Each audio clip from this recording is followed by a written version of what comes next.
G'day friends. It's been a fairly significant week in lots of ways, hasn't it? If we think about some of the easing of restrictions from the COVID-19 response and lockdown, many states enjoying greater freedoms than others. That causes tension for us because we wonder why we're not all experiencing the same thing.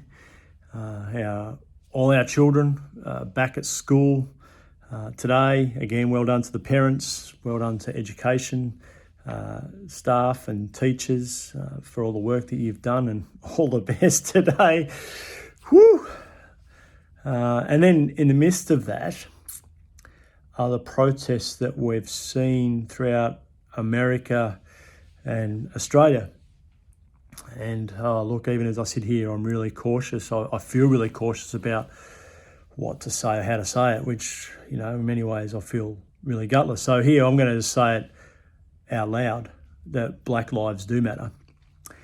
And I don't think we can say all lives matter. And this is something I've really wrestled with over the last few years because, I hear some of you saying all lives matter, Simon. Yeah, they might, and they do especially.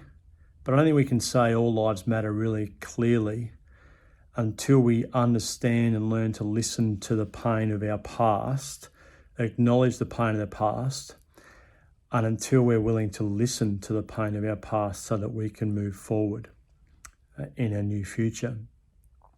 Because I think we're really good at being able to express an opinion or an idea, and we think we've heard what other people think, but we're not really listening.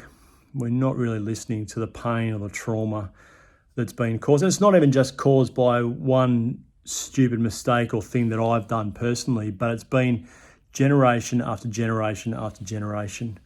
And it's been trauma that in so many ways has been written into our law up until, 1967. Native people to our land were able to go and fight our wars, or they're able to track people, but we couldn't recognise them as human beings.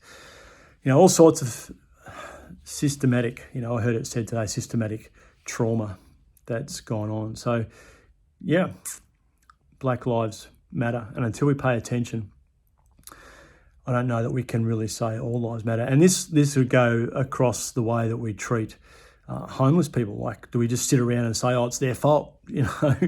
It's because of A, B, C, and D. We make assumptions. Yeah, all lives matter, really. So we're willing to listen to the stories of people who have suffered and experienced trauma.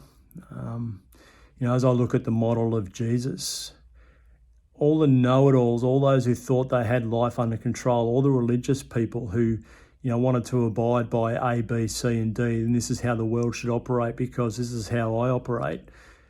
They were the ones that Jesus constantly challenged. They were the ones that Jesus was constantly pleading with. Will you please listen to the Spirit? Will you listen to something deeper that's happening here? There's a lot going on in our world at the moment, isn't it? And I think rather than going through it thinking that we are right all the time or that we have all the answers, whatever our philosophical belief, whatever our religious understanding, whatever we might believe, at least have the capacity to listen one another for the sake of a deeper understanding. Blessings, friends.